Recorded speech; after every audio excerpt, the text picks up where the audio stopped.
বিভিন্ন সময়ে প্রতিপক্ষরা ছাত্রদলকে আধুভাই বলে সম্বোধন করলেও এবার নিজ দলের এক পদবঞ্চিত নেতার মুখে শোনা গেছে এমন মন্তব্য। সম্প্রতি পাবনা জেলা ছাত্রদলের নবগঠিত কমিটির ঘোষণার পর সেটাকে আধুভাই ও বিতর্কিত কমিটি আখ্যা দিয়ে পদত্যাগের ঘোষণা দিয়েছেন সংগঠনটির যুগ্ম আহ্বায়ক মীর সানজিদ প্রান্ত।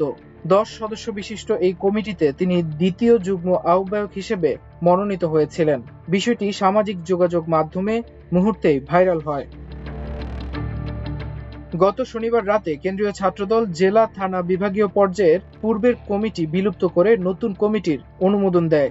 এর ধারাবাহিকতায় পাবনা জেলার নতুন কমিটি ঘোষণার পরপরই সামাজিক যোগাযোগ মাধ্যমে নিজের পদত্যাগের কথা জানান প্রান্ত। নিজের ফেসবুক স্ট্যাটাসে তিনি লিখেন, আদুভাই ও বিবাহিত কমিটি থেকে পদত্যাগ করলাম। পরে বিষয়টি বিভিন্ন গণমাধ্যমে ছড়িয়ে পড়ে। সানজিদ প্রান্তের কিছু অনুসারী গণমাধ্যমের বিভিন্ন জায়গায় প্রচার করেন পাবনা জেলা ছাত্রদলের আহ্বায়ক কামরুজ্জামান প্রিন্স এর আনুমানিক বয়স 40 থেকে 42 বছর। জানা যায় মীর সানজিদ প্রান্ত এর আগে পাবনা বিজ্ঞান ও প্রযুক্তি বিশ্ববিদ্যালয় শাখা ছাত্রদলের সদস্য সচিব হিসেবে দায়িত্ব পালন করেছেন। এছাড়া তিনি জেলা ছাত্রদলের সভাপতি বা আহ্বায়ক পদ প্রত্যাশী ছিলেন বলে সংশ্লিষ্ট সূত্রে জানা গেছে। তার এই আকস্মিক পদত্যাগকে কেন্দ্র করে জেলা ছাত্রদলের অভ্যন্তরে বিভিন্ন মহলে আলোচনা সমালোচনার সৃষ্টি হয়েছে। তবে এ বিষয়ে কেন্দ্রীয় বা জেলা ছাত্রদলের পক্ষ থেকে এখনো আনুষ্ঠানিক কোনো বক্তব্য পাওয়া যায়নি।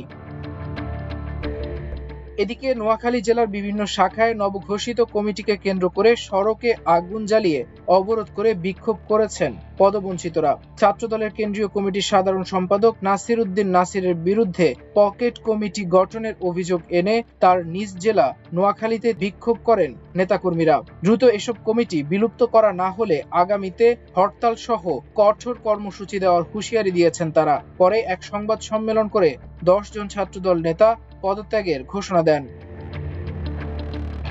এ সময় আন্দোলনরত ছাত্রদল নেতারা নাসিরের পরিবারের পটভূমি নিয়ে প্রশ্ন তুলে অভিযোগ করে বলেন, নাসির আওয়ামী লীগ পরিবারের সন্তান।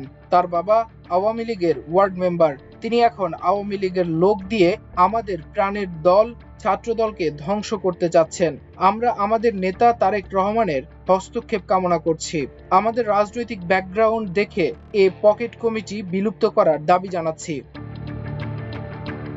পরে বিক্ষোভ শেষে নোয়াখালী প্রেস ক্লাবে সংবাদ সম্মেলন করে জেলা ছাত্রদলের সহসভাপতি শাহেদ চৌধুরী বাবু, তারেক নূর, ইয়াসিন আরাফাত, সাংগঠনিক সম্পাদক আকবর হোসেন সহ 10 জন নেতা পদত্যাগের ঘোষণা দেন।